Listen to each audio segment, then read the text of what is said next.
नमस्कार, मी अजित पालव. महाराष्ट्रातील सर्व अंगणवाडी ताईंकरिता अतिशय महत्त्वाची बातमी इथे लाईव्ह आपण पाहणार आहोत. आयटक संघटना महाराष्ट्र राज्य सरचिटणीस श्याम काळे यांनी अंगणवाडी सेविकांना आधीच कामे अधिक असताना त्यांना योजनेबाहेरची कामे देऊ नयेत असे यापूर्वीही पत्राद्वारे निवडणूक आयोग आणि सर्व जिल्ह्याचे जिल्हाधिकारी यांना कळविले होते. त्याचबरोबरीने उच्च न्यायालयाचा देखील आदेश आहे की अंगणवाडी कर्मचाऱ्यांना योजनेबाहेरची कामे देऊ नये, तरी देखील त्यांच्या माथी ही सर्व योजनाबाह्य कामे मारली जात आहेत. याचा निषेध म्हणून याबाबत महाराष्ट्र राज्य सरचिटणीस श्याम काळे काय म्हणाले हे आपण लाईव्ह सविस्तर पाहूया. तत्पूर्वी चॅनलवर नवीन असल्यास कृपया अशा नवनवीन अपडेट करता आपल्या चॅनलला आत्ताच सबस्क्राईब करून घ्या. आम्ही यासाठी इथे आलेलो आहोत की अंगणवाडी कर्मचाऱ्यांना बीएलओचं काम बळजबरी जिल्हाधिकारी कार्यालय आणि निवडणूक आयोग हे देत आहे.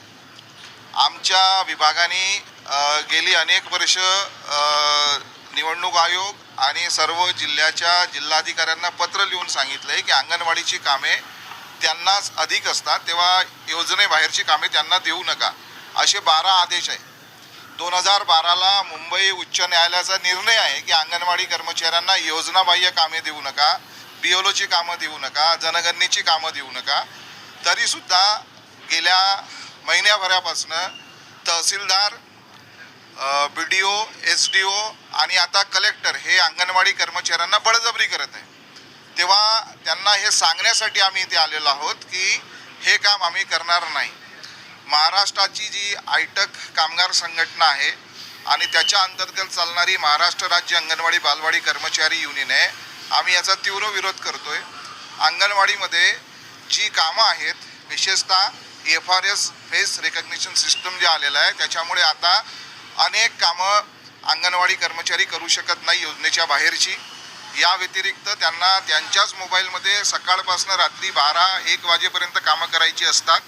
तेव्हा ही कामं आगाऊ होतील हे सांगण्यासाठी आलो. कलेक्टर साहेब याच्या आधीचे होते, त्यांना आम्ही समजवलं होतं, त्यांनी सांगितलं होतं की मी हे बदलतो, पण त्यांची बदली झाली. आता नवीन कलेक्टर आलेले आहेत, त्या नवीन कलेक्टरांना आम्ही सांगू इच्छितो. तेव्हा निवासी जिल्हाधिकारी यांच्याशी भेट झाली. त्यांनी सांगितलं की 1-1:15 वाजता नवीन कलेक्टर साहेब ऑफिसला येत आहेत, तेव्हा आपण त्यांना भेटू आणि यातनं मार्ग काढू. बरं, यात काही सूट किंवा मोबदला स्वरूपात आणखी काही वेगळं देण्यात आलं तर हे काम करणं शक्य आहे का अंगणवाडीचं? नाही, तुम्ही कितीही पैसे दिले तरी अंगणवाडी कर्मचारी हे काम त्यांच्या कामाव्यतिरिक्त करू शकत नाही. तुम्हाला माहीत दुसरं काम करू शकत नाही. खुद्द महिला बालकल्याण मंत्री देशाचे अनुप कुमार नावाचे सेक्रेटरी आहेत ICDSचे, त्यांनी, त्याच्यानंतर कैलाश पगारे हे आयुक्त होते, त्यांनी पत्र काढलेली आहेत की हे काम यांना देऊ नका, तरी प्रशासन ऐकत नाही आहे, बळजबरी करत आहे. त्याचा आम्ही